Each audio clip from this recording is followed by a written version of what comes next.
Hi everyone. Today we continue with the rationale for planning. Today we want to talk about planning for change. As we all know, change is the only constant in life. So this involves, it does not only mean for businesses, even in our own life, we need to evolve, we need to change things. So before we change, we need to make a plan. And that's why we need to talk about planning for change when it comes to the business level. So I wrote, planning for change. It involves a structured, systematic approach to guide organization through transition.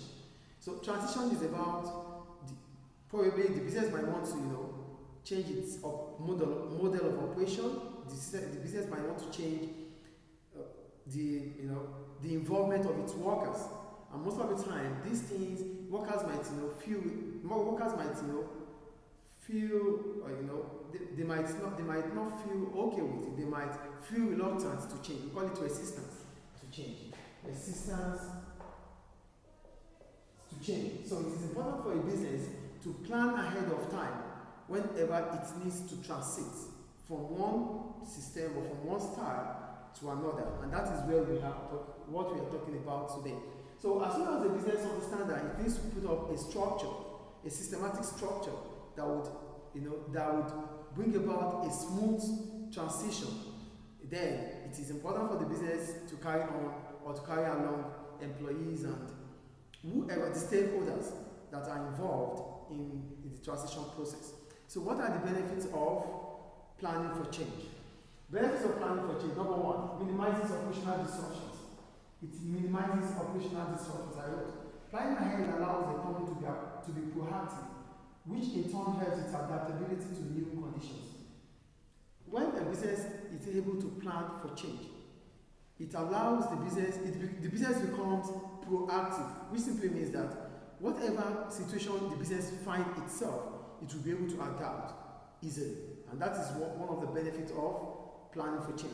So here we're planning to reduce the numbers of workers or to change the function of our workers from manual to systematic. It needs a plan ahead. So when we put them when we are trying to transit them from one aspect to another with planning, so whatever that might occur in the process of transition, we will be able to adjust towards them, and that is flexibility here or adaptability. So the first advantage or benefits of planning for change is that it minimizes operational disruptions. We won't have to stop our operation. We won't have to put a block on our operational aspects because we need to change. So with planning ahead, it allows us to understand ways to carry on or ways to adapt or to be flexible when it comes to our operational aspects. The second one reduces risk. Risk, we already know what risk is. So planning for change allows an organization to identify potential challenges, that is risk, potential challenges, and ways to reduce them.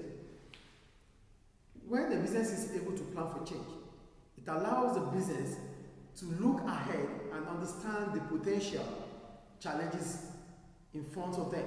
And with planning for change, it allows the business to as well, find a way around them to reduce the risk involved. So with planning for change, it allows the business to minimize its risk, and that is the second benefit of planning for change. The third one, it improves employee engagement. Planning for change helps to prepare staff and align them with new processes, as it can help to know the needs for training, which in turn will reduce employees' resistance to change. We talked about resistance earlier. With planning for change, it means the business is carrying the employees or the staff along, and which simply means that they are engaged. Engaging your workers allow the business to know when there is need for training, because if workers are not well trained, they are not well equipped, they might resist change. So that is the third benefit of planning for change. It allows employees, it equips employees to be able to withstand the change instead of resisting the change. That's why I said planning to change helps them prepare staff and align them with new processes. So if the business is trying, or the company is trying to change from manual to maybe systematic, whatever the situation might be, because the business is able to plan ahead, it will allow the employees to be able to adapt quicker. And that means they are also engaged because they will be informed. You need to carry employees along whenever you are planning your change.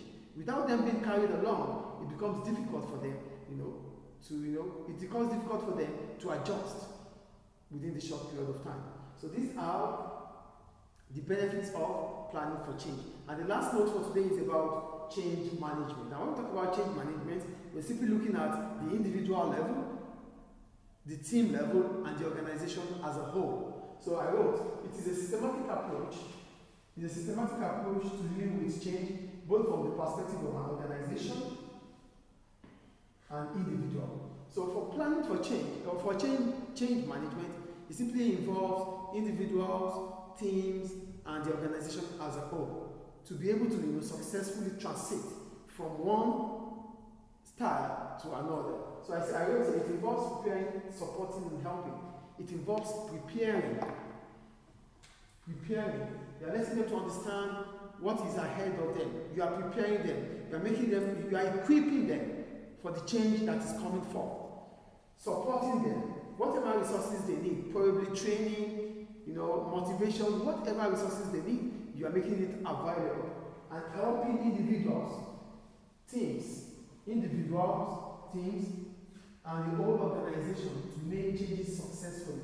So the point about changes is, could be an objective of the business, but for it to be successful, the business must plan for change.